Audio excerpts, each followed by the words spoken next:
I'm Ethan, I love muzzleloading. Today we're taking a look at and unboxing a Traditions PA Pellet 50 caliber Flintlock muzzleloader. Full disclosure, Traditions did send me this particular muzzleloader to share on the channel and give a review of. In addition to this unboxing, I'm going to do an as transparent as I possibly can through video 100 shot review to give you a look at what the first 100 shots with this particular muzzleloader can look like on the range. As right here on the box, this is the Traditions PA Pellet Ultralight. It's a 50 caliber flintlock with a 22-inch stainless steel Cerakoted barrel, the select hardwood stock, and a Williams fiber optic sight. Cracking it open here, we have fairly simple packaging like we see in many of these Traditions models. We've got some paperwork here, and we've got the muzzleloader itself. We have a couple updates here that we'll go over, but I want to get to the muzzleloader here first. And we have our safety manual, instruction manual, and things. We'll cover that here in a minute. Looks like we've got a wrench underneath, and that's everything else. Get rid of this box here. Muzzleloader comes in this plastic bag. And there is our PA Pellet Ultralight. Initial impressions, it's pretty sharp looking. I like the color. I like the color of the select hardwood stock. And a lot of times that's just a lot of business terminology to separate SKUs, but it's a nice dark color. It's kind of the color of walnut. I don't know that it is walnut. We've got a nice rubber buttstock here. We've got a sling swivel down here next to the, or near the toe, I should say. And it's pretty standard for Traditions muzzleloaders. We have a rather large lock panel here. We have a metal trigger guard, which is always nice to see. I think when it comes to muzzleloaders, especially traditional muzzleloaders, it's nice to see metal and not plastic. The lock is kind of a faux case hardened look, which looks nice. This particular PA pellet, or Pennsylvania pellet rifle, has what Traditions calls the Accelerator breech plug that we'll take a look at here in a minute. And I think that's what some of this paperwork is about. We have a metal sight system here with the Williams fiber optic sights, and this is also, looks like it's drilled and tapped for a scope base too. So if you want to add a scope to this, that's your jam. I'm not going to judge you. We've got a simple barrel key here holding our barrel in. And here on the barrel, we've got our Traditions markings here. Made in Spain, Pennsylvania Pellet Ultralight, 50 caliber, 1 in 28 inch twist on this. A pretty fast twist rate for a flintlock. I've seen them faster in custom guns, but it's kind of neat to see a mass market muzzleloader like this with a flintlock and a fast twist rate on your barrel. That fast twist rate, or twist rate in general when it comes to muzzleloading, if you're new to this again, dictates the kind of projectile that is recommended for your muzzleloader. So traditional side lock muzzleloaders, you know, Mountain Man, Rendezvous, Longhunter style muzzleloaders are generally slow twist rate. I'm talking 1 in 60, 1 in 66, 1 in 72. One twist in so many inches. Once you get down below 60, you start getting into the faster twist rates. And in the modern muzzleloading sense, or in contemporary muzzleloading, 1 in 48 inch twist barrels were developed to be a hybrid twist rate. So they function decently well with round balls and decently well with conical or saboted projectiles or saboed projectiles, depending on how you want to pronounce it. What we see here in the 1 in 28 inch twist rifling here with this PA pellet is Traditions skewing heavily to the conical side of things. It's not to say that it won't shoot a round ball, but it has been designed for a conical or a saboed bullet for use in this muzzleloader. It's a Cerakoted stainless steel barrel. We have some flutes out here to save you some weight if you're packing it through the Pennsylvania hills. I don't have to walk very far to do a whole lot where I'm at, but I hear a lot of good things about saving weight for guys out east and out west. Pretty simple, bare bones muzzleloader, but it's built to do a job. I mean, this is a utility sporting arm in the modern sense. We've got a metal ramrod here, which is kind of nice to see, I think. This end back here is threaded for any kind of jag you might need. And up here at the front, we've got just a patch jag or a cleaning jag on here. It's handy that it comes with that. The jag has brass threads, which can be a little weaker You want to be careful with that. A lot of very serious, very experienced muzzleloading enthusiasts would rather see steel threads on there. But for a lot of folks, if you're just taking this out hunting, you should be fine. And this brass jag is threaded as well. And we also have a through hole here in this jag to accept a rod, perhaps, to help you get this nice and tight so you're not losing it in the field. We do have a set trigger system, which is pretty cool, especially on a production muzzleloader. What I want to do here first, though, is test the trigger weight and see how crisp of a trigger pull we have. So I can take this to half cock, I can set my set trigger, which turns my front trigger into a hair trigger. Very common in historic use in sporting and competition arms. We can take the hammer all the way back, and then I'm going to hold on to the, ooh, okay, that's very light. I'm going to hold on to the hammer so that it doesn't snap. Ooh, okay. These are seen as some of the more affordable kinds of muzzleloaders out there, and they are when you look at the price scale. I am very impressed with the trigger pull on both this PA Pellet and the Deer Hunter I've looked at, straight from Traditions. Very crisp, very clean, very light. Exactly the kind of thing I'm looking for, personally. Now let's do it without the set. It's a little heavier, but it is not out of bounds. I've played with some muzzleloaders that come stock with like a 5-pound trigger pull as a safety precaution. This, right out the box, very impressed with that trigger pull. Let's go ahead, we'll put a flint in this lock and we'll see how it sparks. Now I'm using a real flint here. I'm not picky when it comes to flints. A lot of people are. A lot of people say that one thing works better than the other. A lot of the discussion is around English versus French. If it sparks, I'm good with it myself. Your mileage may vary. I'm not bemoaning the folks out there who have a pick.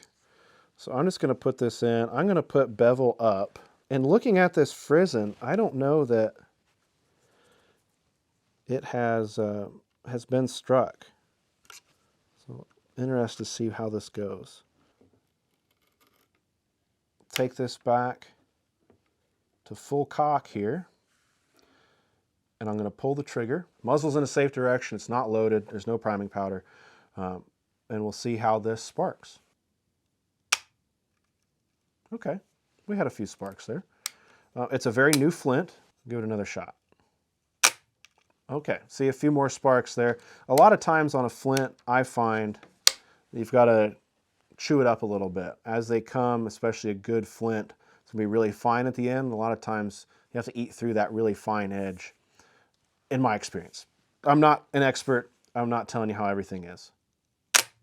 Okay, 3 strikes there. We're getting pretty good spark, I think. It's not a shower of sparks by any means, but it looks to me like enough to ignite some priming powder. What I'm going to do now is I'd like to take the barrel out and take a look at this breech plug, and we'll take a look at some of this information here. So while this is a Flintlock, it does have some of those more advanced features, you could say.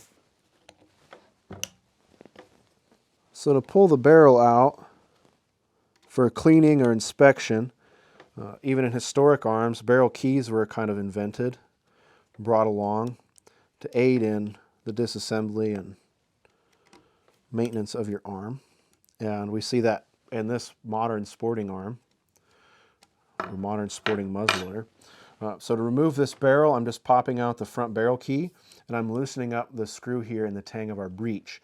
And what that's going to do is give us a little wiggle room to get our hook breech. At least I think it's a hook breech. No, it's not. Okay. We just have a big plug that seats back in there. Cool. Kind of a nerd for machining and manufacturing. So there you can see a little bit of that end. We've got a hex slot there for what Traditions calls this Accelerator breech plug. And so that's probably what this wrench was sent for, to tighten that breech up. As it comes, as I was just removing the barrel, that breech plug is pretty loose. So I think that if you're just getting one of these and wanting to take it to the range, definitely something to tighten up before you start shooting. And there's a look at our Accelerator breech plug. Kind of a neat little part. We have our touch hole here. It has a removable touch hole liner, which is handy, good for cleaning. We can take just a flathead screwdriver and remove that, clean it out before and after the season. And then what I assume is happening here is that our fire channel is coming in to the center of this part and then going out here forward to where our main charge could be. Now the Pennsylvania pellet, in my understanding, was developed to work with regular loose powder as well as pellets, with the pellet in the name. Duh, Ethan. But in a lot of modern muzzleloaders, even though this is a traditional muzzleloader, oh, I got that on there, 90 degrees. Okay, so we have some indication marks here to help us line this up. Okay, looking down the barrel, we can see that fast twist in there. Looks pretty clean. There's no burrs or anything that I can see down through there. So let's take a look here. The new Pennsylvania pellet Accelerator models incorporate most of the same features as the original Pennsylvania pellet, with new upgraded features: the Accelerator breech plug, which allows you to remove and clean your breech plug without any tools. Okay. That's handy. Little plug in here for the NMLRA. That's cool. A nice parts diagram. I really like to see these. It can seem kind of dry and boring, but if you're new to muzzleloading, I really recommend that you go through and read these. A lot of times, if you're like watching this video, you've seen a few things out there, but it's always good to get a base level understanding for your particular muzzleloader, like it's included in here. So even though we have the modern features of like this breech plug and things, they're still recommending 4F powder in the pan, which is neat. We've not really come up with a substitute that works well for that. Okay, the Traditions Pennsylvania pellet has been designed to be able to shoot the newest types of powders and projectiles, but Traditions recommends using a saboted projectile with loose or pelletized powder. Okay, yeah. Sounds like legal speak. Conical bullets will shoot accurately, but should be used with loose powder only. Pouched round balls can be used, but will not give you the best accuracy because of the fast twist rifling in the barrel. That makes sense. Then the best part of these manuals, apart from the safety aspects, are going to be your recommended powder loads. Always, I hesitate to say always, in most cases, it is best to refer to the manual specific to your muzzleloader for the recommended loads to get started. And it's best to go out and test these recommendations in your specific muzzleloader. Around hunting seasons, we see a lot of people posting on forums and Facebook groups looking for the secret do-it-all load combo for their muzzleloader so they can go out and hunt tomorrow morning. Please don't do that. Please test with your own muzzleloader. Do your research. Test with your muzzleloader before you go out and start taking shots at animals. It's the ethical thing to do. I think it's the right thing to do. Maximum powder charge for this muzzleloader is 150 grains of Pyrodex RS Select pellets or 777. Some disclaimers about accuracy, which makes sense, and helpful tools and other products, which you're going to need because this comes pretty bare bones. I mean, this is just your muzzleloader. It is just the muzzleloader, not even a flint. But it's, on first impression here, it's pretty cool. I like the finish on the parts. I like the color on the hardware. I like the finish and the color on the stock. It's not a fancy stock, but it's a good color, you know. It's not for looks, it's a sporting arm. You know, it's meant to go out there and take some game down. That's all I've got for you. We'll be taking this out on the range, doing our 100-shot test to give you some insight as to how this muzzleloader performs in various conditions. We'll be doing some accuracy, we'll be doing some penetration tests, we'll be doing some load development, and much, much more. If you'd like to learn about this or anything else related to muzzleloading, I encourage you to visit my website, ilovemuzzleloading.com. I have a whole section on the website dedicated to newcomers in muzzleloading, where I do my best to answer or find people that can answer many of the introductory questions to muzzleloading and direct you to some other resources that are there. Once again, I'm Ethan. I love muzzleloading. Thank you so much for watching. We'll catch you next time.